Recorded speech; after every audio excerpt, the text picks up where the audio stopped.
Keeper of the Lost Cities, Neverseen, Chapter 50, if you're not already following. What are you doing? Please follow along as it really does help me out, and make sure to give this video a like. Thanks. The leap felt shakier than normal. Or maybe that was Sophie. She couldn't believe she'd left Exilium with two strangers, without even asking where she was going. They'd leaped to a place that had probably once been a beautiful garden, but now the cascading vines and enormous trees looked withered and crunchy and speckled with plague.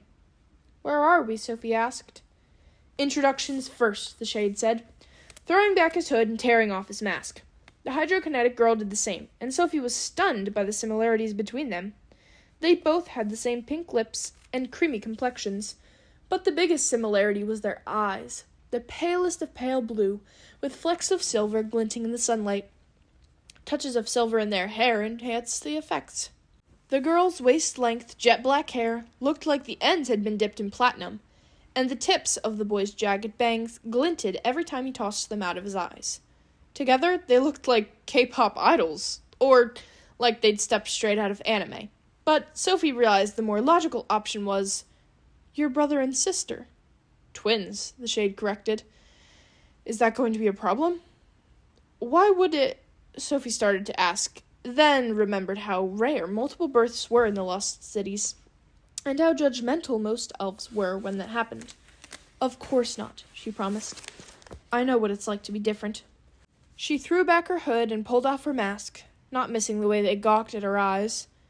The shade glanced at his sister before he said, "I'm Tam, and this is Lynn." Sophie smiled. "I'm Sophie." "That's a human name," Tam said. "It is." Sophie realized then that Tam and Lynn wouldn't have heard any of the gossip about her, judging by the lengths of their necklaces, long enough to wrap around their necks 4 times. They'd been in Exilium way before her arrival to the Lost Cities. In fact, she doubted they knew about anything that had happened over the last year, except whatever they'd seen in the neutral territories. "So, where are we?" she asked again. "Home, sweet home." Tam kicked a piece of the rotted, speckled fruit. "It used to be beautiful," Lynn said. "We used to feel so lucky to have found it, but that was before the gnomes fell ill." "Wait," Sophie said, climbing on the fallen trunk to get a better view. Farther down the weed-lined path, she spotted a grove of black, collapsed trees, with the colored pieces of wood in their trunks like doors. "Was this the Wildwood colony?" Lynn nodded. "They used to bring us dinner every night, and I loved falling asleep to their songs." She brushed aside a blackened vine as she whispered, "Do you know what's happened to them?" "Only that they're in quarantine, and that they're all still alive," Sophie added to reassure her. "But wait, you're the teenager who made the footprints they found?" "Who are they?" Tam demanded. Sophie stumbled back a step as she told him, "The council investigated after the colonists arrived in Luminaria. The twins might look similar, but their personalities were opposite. Lynn was a baby bird. Tam was a stalking tiger." "I wouldn't call it an investigation," Tam snorted. "They didn't seem to care. They were here for 5 whole minutes, scraping some bark and gathering some leaves. They didn't even ask us about the lights." He pointed to the speckled forest in the distance. "We'd been seeing white flashes for weeks before the plague hit. We tried to find out what was causing them, but it was coming from somewhere across the ogre's borders." "You've seen ogres?" Sophie asked. "Not recently." He turned toward the dark mountains to the east. "But Ravagog is through that pass." The name slipped icy pins into Sophie's spine.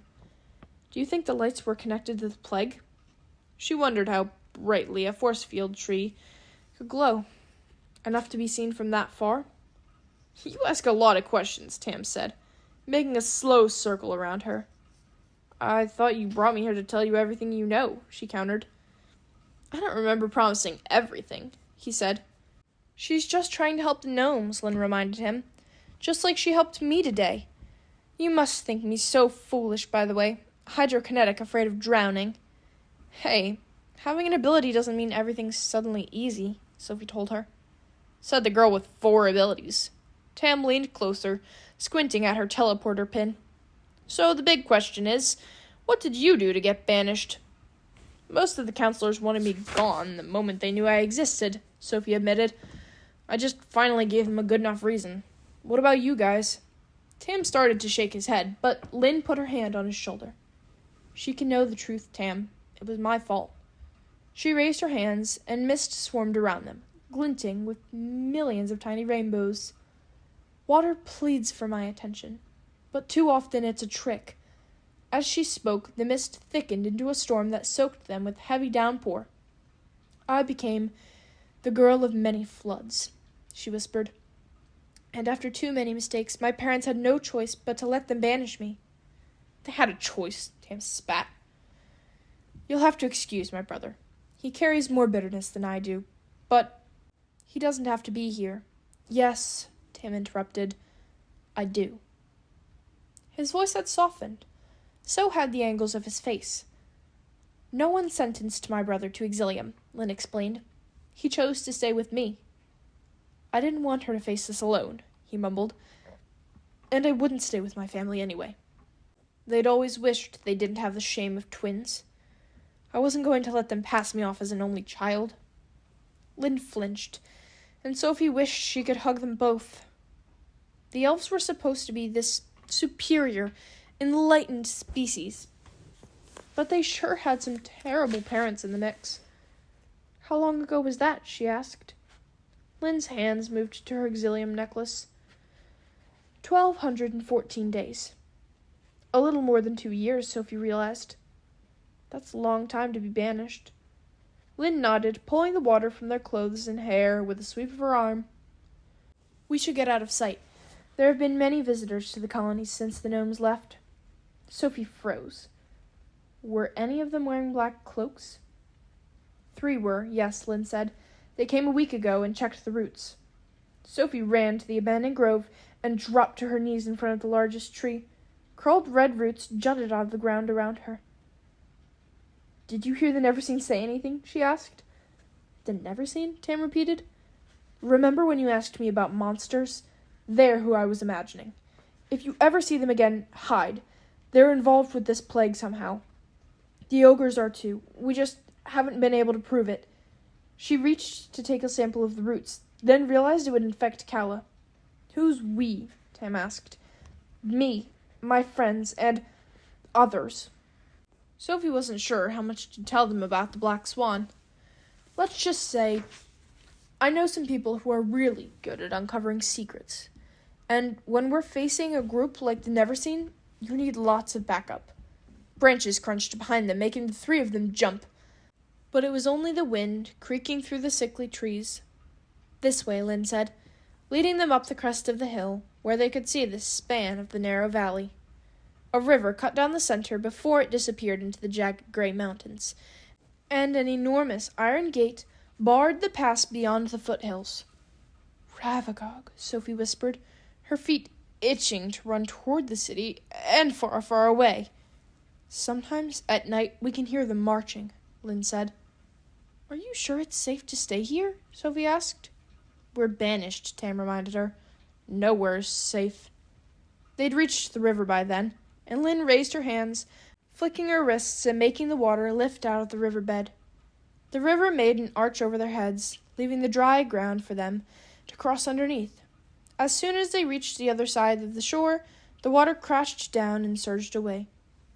"Wow," Sophie breathed. Lynn blushed. Tam headed for the thicker of the gnarled trees, which didn't look particularly inviting, but at least the grove hadn't been infected yet.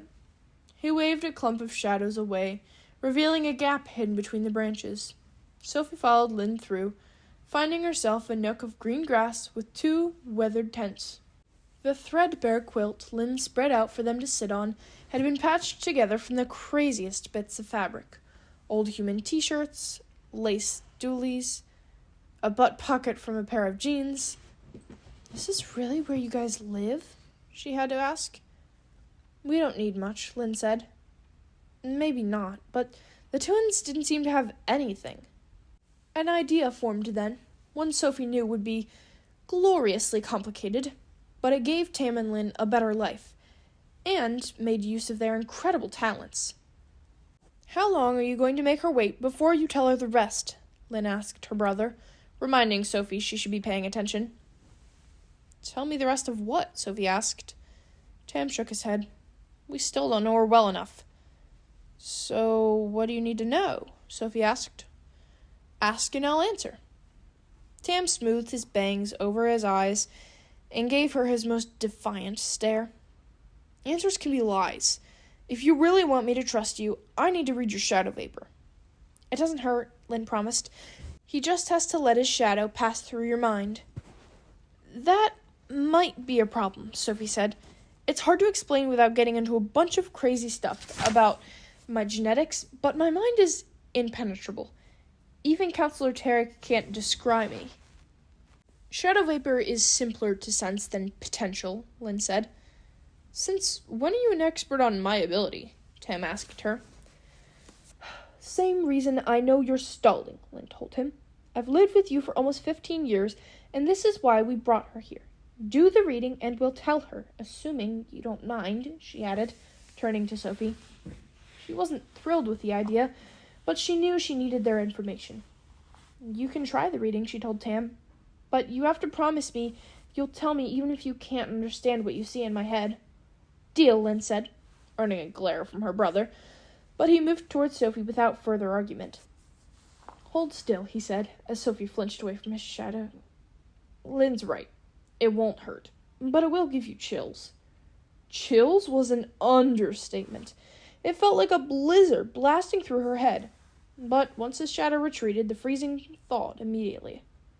I can see why Tarek struggled with his descrying, Tam said, rubbing the spot between his brows. You have a lot of shadow vapor. But you also have a lot of illumination, and they cancel each other out. Is that a good thing? Sophie asked. Balance is good, Lynn agreed. But it can be hard to hold on to, Tam countered, which only matters for her future, Lynn pressed. The words felt like a warning, and Sophie wanted to pick them apart, but Lynn was urging her brother to share his secret, and it looked like Tam was finally ready. He moved across the clearing, staring at Wildwood through the small gap in the trees. Before I tell you, you should know that what I'm going to say technically counts as treason. And you told me that you still have a lot of friends in the lost cities, so you're probably hoping to go back someday. I still want to know, Sophie said. Tam nodded and turned to face her. When the council was here gathering samples, they didn't think I could hear them, but I used my shadow to carry my consciousness to where they were working. I couldn't tell which counselor it was, only that it was a male and a female. The female counselor said, "We should have warned them this could have happened." Then the guy said, "No one can know."